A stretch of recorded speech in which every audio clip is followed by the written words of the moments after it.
Chapter 30.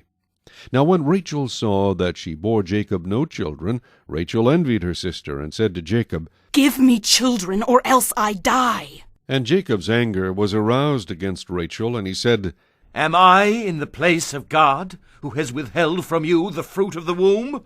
So she said, "Here is my maid Bilhah. Go into her, and she will bear a child on my knees, that I also may have children by her."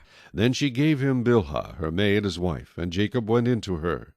And Bilhah conceived and bore Jacob a son. Then Rachel said, God has judged my case, and he has also heard my voice and given me a son. Therefore she called his name Dan. And Rachel's maid Bilhah conceived again and bore Jacob a second son. Then Rachel said, With great wrestlings I have wrestled with my sister, and indeed I have prevailed. So she called his name Naphtali. When Leah saw that she had stopped bearing, she took Zilpah her maid, and gave her to Jacob as wife.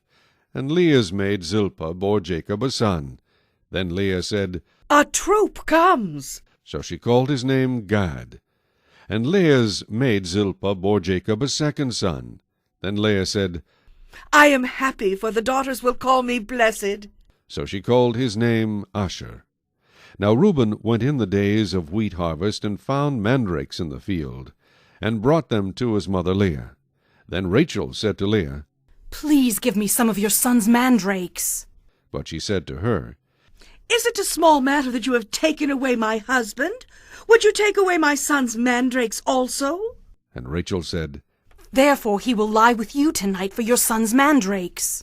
When Jacob came out of the field in the evening, Leah went out to meet him, and said, You must come in to me, for I have surely hired you with my son's mandrakes. And he lay with her that night. And God listened to Leah, and she conceived and bore Jacob a fifth son. Leah said, God has given me my wages, because I have given my maid to my husband. So she called his name Issachar. Then Leah conceived again, and bore Jacob a sixth son. And Leah said, God has endowed me with a good endowment. Now my husband will dwell with me, because I have borne him 6 sons. So she called his name Zebulun. Afterward she bore a daughter, and called her name Dinah. Then God remembered Rachel, and God listened to her, and opened her womb. And she conceived and bore a son, and said, God has taken away my reproach. So she called his name Joseph, and said, The Lord shall add to me another son. And it came to pass, when Rachel had borne Joseph, that Jacob said to Laban, Send me away, that I may go to my own place and to my country. Give me my wives and my children, for whom I have served you, and let me go. For you know my service which I have done for you. And Laban said to him, Please stay, if I have found favor in your eyes, for I have learned by experience that the Lord has blessed me for your sake. Then he said, Name me your wages, and I will give it. So Jacob said to him, You know how I have served you, and how your livestock has been with me. For what you had before I came was little, and it has increased to a great amount. The Lord has blessed you since my coming. And now, when shall I also provide for my own house? So he said, What shall I give you? And Jacob said, You shall not give me anything. If you will do this thing for me, I will again feed and keep your flocks. Let me pass through all your flock today, removing from there all the speckled and spotted sheep, and all the brown ones among the lambs, and the spotted and speckled among the goats. And these shall be my wages. So my righteousness will answer for me in time to come, when the subject of my wages comes before you.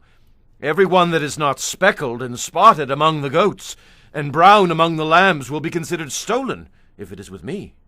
And Laban said, Oh, that it were according to your word. So he removed that day the male goats that were speckled and spotted, all the female goats that were speckled and spotted, every one that had some white in it, and all the brown ones among the lambs, and gave them into the hand of his sons. Then he put 3 days' journey between himself and Jacob fed the rest of Laban's flocks. Now Jacob took for himself rods of green poplar, and of the almond and chestnut trees, peeled white strips in them, and exposed the white which was in the rods. And the rods which he had peeled he set before the flocks in the gutters, in the watering troughs, where the flocks came to drink, so that they should conceive when they came to drink. So the flocks conceived before the rods, and the flocks brought forth, streaked, speckled, and spotted. Then Jacob separated the lambs, and made the flocks face toward the streaked and all the brown in the flock of Laban. But he put his own flocks by themselves, and did not put them with Laban's flock.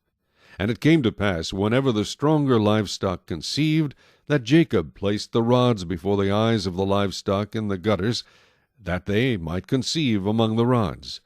But when the flocks were feeble, he did not put them in. So the feebler were Laban's, and the stronger Jacob's. Thus the man became exceedingly prosperous, and had large flocks, female and male servants, and camels and donkeys.